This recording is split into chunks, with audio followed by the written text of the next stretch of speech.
So Greek and Latin at Florence High School. So we're just going to walk through this slideshow presentation, look at the high points.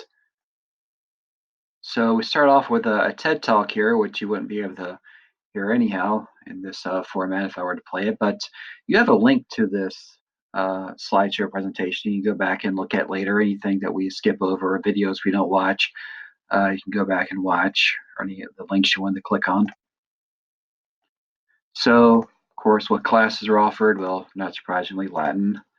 So the first 3 years are the introductory years, right? We cover the basic grammar. In Latin 3, we start reading actual ancient Latin texts. You do some in Latin 1 and 2, but in 3, it becomes more of an emphasis. And of course, the AP course, we're reading Caesar's Gallic Wars and Virgil's Aeneid, so all original Latin texts. We also offer up to 3 years of Greek. Greek, very similar to Latin. So some students take both because they're mutually reinforcing. If you're interested in reading the New Testament or just sounding really, really smart, and Greek could be a good choice for you as well. So I use a lot of technology in the classroom. I think I use more than any other language teacher, probably more than most, if not all, of FHS teachers in general. Um, some of that you'll see in the materials that I've presented to you in the Google Doc that you have. Okay, so why might Greek? It's going to make you a better student right now. So studies have been done where they divide up students. One group doesn't take Latin, another group does, and they find that the students that take Latin actually do better in a wide variety of courses, right? Not just language courses, but in everything. And there's reasons for that. One thing, Latin's going to improve your vocabulary. So 60 to 70% of the English vocabulary comes from Latin, and 80 to 90% of words with three or more syllables come from Latin or Greek. These are the words that it's really helpful for you to know on the SAT or the ACT, whichever or both that you take. Whoever sits around the room, keep in mind that I usually present this in my classroom. So not around the room you're in right now. It'll improve your grasp of English grammar, right? So we really break down the components of Latin grammar, and the components really are the same as English grammar. So by learning the grammar we do in Latin, it helps you to understand English grammar better. So the terminology and how the English language works together. It also improves your analytical thinking ability. Why would that be? Because reading Greek and Latin, it's like solving a puzzle, right? So you have all these pieces, right? They might not be in the order you're expecting, but you get them in the right order based on the clues the words give you, and it's like solving a puzzle. So it helps your reasoning ability, your ability to solve problems, your ability to think analytically. That is, right? And that's going to help you in any course, any pursuit. Right, so because of those things we just talked about, Latin students outperform students of all languages on verbal portions of standardized tests. So on the SAT, Latin students do better than the other language students every year. I have a slide coming up that shows that even if you only take Latin for 2 years, it can add 100 points to your verbal score. Also, if you think about getting into college, right? It's easy to get into some college, but if you want to get into the college that you really want to get into, that's not always so easy. And meeting the minimum requirements isn't always going to do it because a college is going to have more people that meet their minimum requirements than they have room for, right? So everyone that meets the minimum requirements is not going to get in, right? So you want your application to stand out. You want to make course decisions that's going to help your application stand out, right? So maybe you want to zig where everyone else is zagging, right? You want to um, have something in your resume that's going to stand out as different from most applicants. So this is SAT info for 2016 showing the Latin students do better than those of other languages. In the links section of it's accessible through the website that you'll see that you have a link to FHS Classics. There's also a link that shows these results for every year, not just 2016. The ACT, I haven't seen any numbers like that for the ACT, so I'm just starting to keep it myself here for our local students. And last year, 80% of Latin juniors made benchmark or better scores on the reading and English sections of the ACT. Their English average was 9.5 points higher than the school-wide average, and reading was 8.5 points higher. So hard evidence. So how else can it make you stand out? Right. So Greek and Latin, of course, has a reputation for being the harder choice. I don't think it's nearly as hard as people believe it is, but we can let them believe that because it makes them think more highly of us, right? So by taking these languages, you're showing college admissions that you're a serious student who's not intimidated by the hard courses or hard works. You're not someone who's going to, blow off your way through college. You're not. You're going to work hard in college, and that's what they want to see, right? So Greek and Latin students, of course, have a reputation for being better students. One, because they are better students, because studying Greek and Latin improves their analytical thinking ability, improves their vocabulary, improves their grasp of grammar, right? So it makes them better students. And also, just because of the mystique that Greek and Latin has, it makes them appear as even better students. Right? So take advantage of that. They're also individuals, right? So Greek and Latin, not the most popular choice. So you take a language like Greek and Latin, you're saying a message that you're not someone who just follows a herd, right? You make your own decisions. And that display of maturity can also impress college admissions. So don't take that lightly. So how else? So in my program, you have plenty of opportunities to win accolades, awards. So every year we do the National Latin exam. We have two National Latin Honor Societies, and on the Latin exam, a strong majority of my students win awards every year. 2 years ago, everyone that took it got an award, 100%. So, like, see that happen again this year, but we always get a strong majority, whether it's everyone or not. Then for the Greek students, there's a National Greek exam and a National Greek Honor Society. And for the Greek Honor Society, you can do that in your first year. For Latin, you got to do 3 years to get in. But for Greek, 1 year is enough because it's kind of hard to get 3 years of Greek in addition to everything else. But if you get into the Honor Society, both for Latin and Greek, that's 3 chords that you have added to your neck on graduation, right? So you'll be the envy of everyone in your row. All your chords, you'll hardly be able to walk. It'd be so heavy. Right, so here's some links, stuff on the website that you can check out later. The club. So yeah, the club is associated with National Junior Classical League. There's also a page about that on the website. Again, the website you have a link to, and we'll take a brief look at it at the end of this. So Greek and Latin important, of course, for many career fields. Latin, of course, almost should go without saying, full of Latin terminology, right? Habeas corpus, nulla persequi, nulla contendere, ignorantia juris non excusat, right? Ignorance of the law does not excuse. What else? So the medical field, of course, right? So if you're going to law or medicine, Latin should be high on your list, right? It should also be a no-brainer. You should be taking Latin because so much of the terminology comes from Latin and also Greek. Um, so the Greek word typos here, right? Typhus comes from that. You don't want to get typhus. In Greek, stat for statum immediately, antikebum before food, postkebum after food, right? So you have a prescription, you're supposed to take it before food or after food. Per os, through the mouth. Post-mortem, of course, is after death. So a post-mortem examination of the examination of the body after death. So, law and medicine is just shot through with Latin references. So people applying to law school. So this chart shows their average undergraduate GPA on the left, and then on the right, their score on the LSAT, the test they take to get into law school. You see students that study the classics, that's Greek and Latin, are the highest, right? So to the right and up, that's good on this chart. And classics is right there in the right-hand corner, the best, right? Greek and Latin, the best.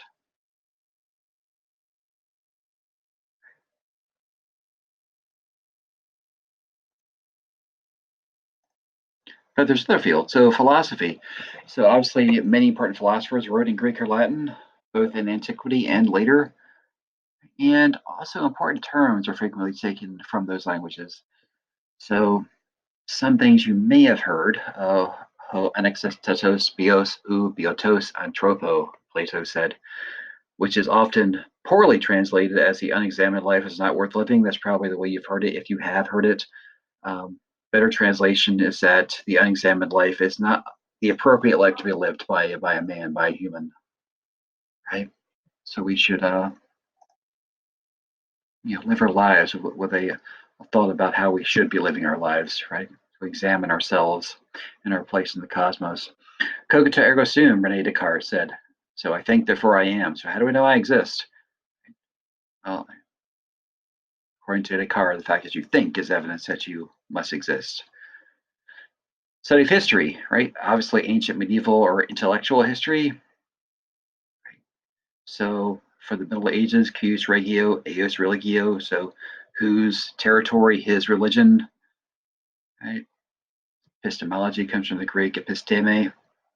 It's a study of knowledge, so intellectual history. Religion, obviously Christianity, right? Particularly in the West, but also other ancient West religions or religion in general. Latin is indispensable. Also Greek, obviously. In nomine Patris et Filii et Spiritus Sancti, so the name of the Father and the Son and the Holy Spirit.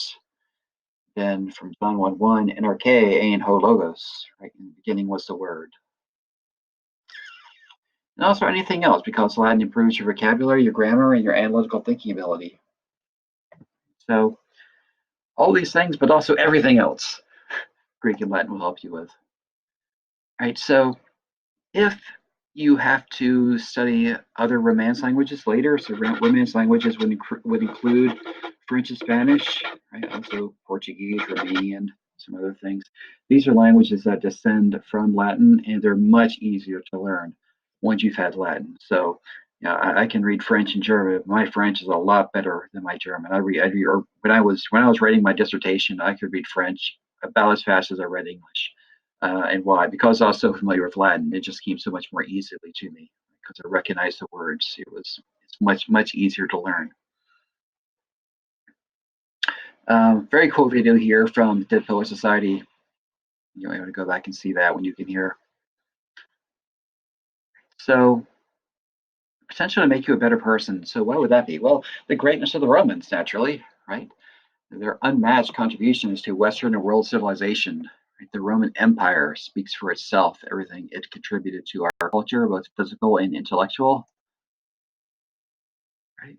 Literature, many great works were written in Greek and Latin, and many others fall into the same genres and patterns that the Greeks and Romans laid out for us. Virtues, extremely important. Roman Athens became great because of their values. For instance, Roman writers extolled the value of reason, hard work, perseverance, honesty, loyalty, confidence, patriotism, sacrifice, piety, and other values that made them and any other people great. Many other things. Also, studying the ancient world gives you a wider perspective on the human experience, right? So it's a very multicultural thing. You're not only studying a different culture, but you're studying a different culture in time, right? An ancient culture, right? Kind of by looking at the ancients and seeing how they're different and how they're like us, it gives you a wider understanding of who we are today and also what else is possible in the realm of the human experience. Um, and of course, worth noting that knowing Greek and Latin is a good way to sound smart, right? So being able to throw out a quote in Latin or in Greek sounds a lot better than throwing something out in some other languages. It just does. It's true. Right? So of course we have a good time. So we have a club. We do club activities, of course. Um, Also, in the classroom, we do some things like every year I do Ghost Story Day. So Halloween, or as close as we can get to it, we just tell ghost stories. Some of mine will scare you. Latin 3 and 4, of course, have Waffle Day every year. So there's several things we do in the classroom every year. And then, of course, there's club activities besides, right? And we have meetings after school, club activity meetings after school. Right? So frequently we'll watch movies, we get pizza, um, lots of things we do, but that's something you can find out about later. So, of course, this slide is just showing you should already know, there's plenty of Latin in everyday parlance. So these are just a few of the many Latin expressions you'll hear in day-to-day life in America. So quid pro quo, this for that, right? If we have a relationship, that's quid pro quo. It's meaning I'm doing something for you, you do something for me in return. Non sequitur means it does not follow. So if something doesn't make sense, it's a non sequitur. Per diem is per day. So per diem is like an amount of money you're getting per day. Per capita is like by how many people, literally by the heads, right? And many more. And then this is a list of just a small list of people from many different walks of life who studied classics. So the founding fathers like Jefferson and Franklin, that should go without saying. All the founding fathers knew Greek and Latin. Um, so great writers like C.S. Lewis, Oscar Wilde, Toni Morrison, and J.K. Rowling. Um, a lot of those people you're probably expecting to seeing great business leaders like Charles Geschke, um, Mark Zuckerberg, right? You should know who he is, right? Facebook guy. Um, then also there's Robert Griffin III, Drew Brees. They're NFL quarterbacks. Well, Drew Brees still is. I think Griffin is retired. I don't know if he's still playing or not. He was when I made this.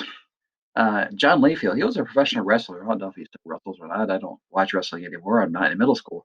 But when I did, actually, I never saw him wrestle, but he was a professional wrestler. John Layfield. I guess that's him right there. Maybe he still is. I don't know. He doesn't look that old.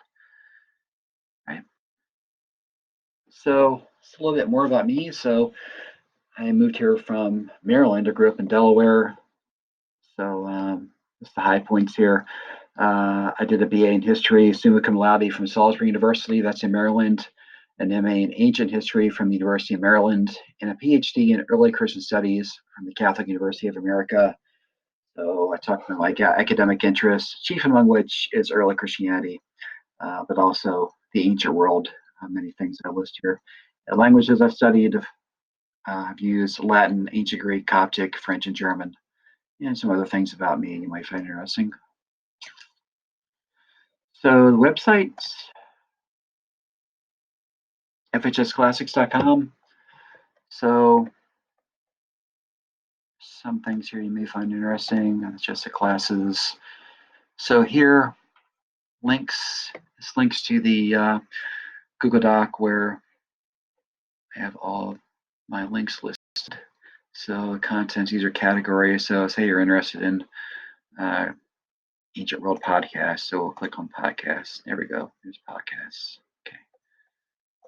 Value of Greek and Latin. So all kinds, many sites here on the importance of studying Greek and Latin I have here. So if you want to check that out, it's there for you. And again, you have the link to this website. And why study Greek and Latin? Well, that's what we just saw. And then this is also from the links. Pictures, you can see some of the people who have studied Latin and some of the fun things we do, some of the awards that we've won. And then Legio Tradecum Florentia, right? That's our club, 13th Legion. And not much about here, but you see we have a club calendar, which we'll put club activities on if you're in the club. Then more about me. Link to my Twitter. Awards. So if you win an award with me, it's something I take very seriously. So your name will be forever immortalized, both in the spreadsheet, which is slow to open here. So National Latin Exam. If we click on this to open, it's not giving me the option right here. But there should be a link here that says open, and it goes to the actual spreadsheet, which has a little more info. It has names. If you glide over the numbers, the names will come up with the students that won these awards. Failing that, you can also go down here where it has all the names and awards won by students over the years, or also Honor Society memberships. See, we have a lot. Great thing to be able to put on your resume. Then a link to my YouTube channel. Lots of videos there you might like. All right, so that is the introduction to my program, including the websites. And what follows will be an introduction to the first 3 chapters of the Latin textbook, Cambridge Latin course. So hopefully you'll find that studying Latin or perhaps Latin and Greek will be for you. If you are person of great achievement, certainly you will come to that conclusion. If you want to be a person of great achievement, you'll come to that conclusion. So that being the case, I hope to see you next year.